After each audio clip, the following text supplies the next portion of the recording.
குக்கரை காய வச்சு 3 ஸ்பூன் எண்ணெய் விட்டுருக்கேன். அதிகமாக எண்ணெய் விடாதீங்க, ஏன்னா இந்த கறியிலே நிறைய கொழுப்பு இருக்கும். அதனால் எண்ணெய் அதிகமாக விடாதீங்க. பட்டை, கிராம்பு, ஏலக்காய் கொஞ்சமாக போட்டுக்கோங்க.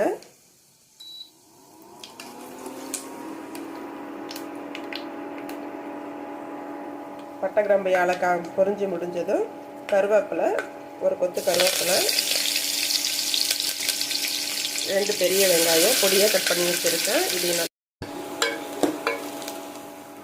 வெங்காயம் நல்லா ப்ரௌனாக வதங்கிடுச்சு. நம்ம 2 தக்காளி, பெரிய தக்காளி கட் பண்ணி வச்சுருக்கோம் பொடியாக. இது அதில் போட்டோம்னா தக்காளி நல்லா குழைய வதங்கட்டும். அதுக்கு நேரம் நம்ம இஞ்சி, பூண்டு, பச்சை மிளகாய், தெரிஞ்ச வகைகள் எல்லாத்தையும் பேஸ்ட்டை நல்லா அரைச்சி எடுத்துக்கிறோம்னா நல்லா குழைய வெந்து போச்சு. நம்ம இஞ்சி, பூண்டு, பச்சை மிளகாய் அரைச்சி வச்சுருக்கல அந்த பேஸ்ட் அதில் ஆட் பண்ணிடலாம். இது பச்சை வாசனை போகிற வரைக்கும் நல்லா வதக்கலாம். நம்ம அடி பிடிச்சிடும். டக்குன்னு பூண்டு போட்டிருக்கிறதால அடி பிடிக்கும். அடியில் வந்து ஒட்டாத அளவுக்கு கைவிடாமல் கொஞ்சம் வதக்கி எடுங்க. நல்லா வதங்கி போச்சு.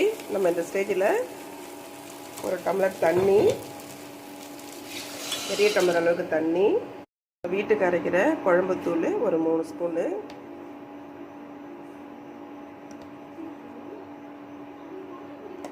க்ளீன் பண்ணி வச்சுருக்கிற கறி இதை ஆட் பண்ணி திட்டமான அளவுக்கு உப்பு போட்டு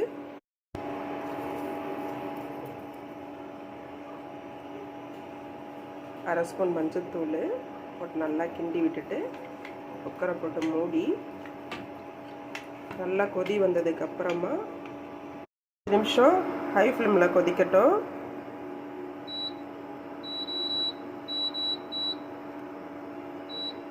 நல்லா கொதி வந்ததுக்கப்புறமா நம்ம வந்து சிம் வச்சிடலாம். 5 மினிட்ஸ் நல்லா ஹை ஃப்ளேமில் கொதிச்சிருச்சு. இப்போ நம்ம இதை 45 மினிட்ஸ் டைம் வைக்க போகிறோம். இது ஏன் 45 மினிட்ஸ் அப்படின்னா,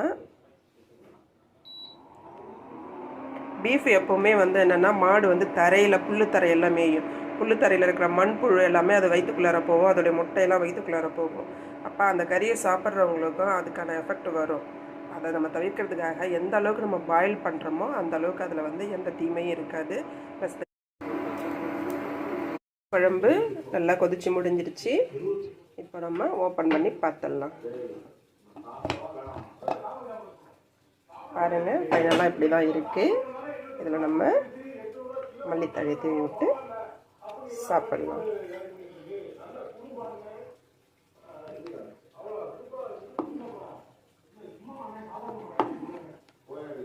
நான் என்னுடைய ஸ்டைலில் இப்படி தான் வைப்பேன் குழம்பு. நீங்களாம் எப்படி வைக்கிறீங்கன்னு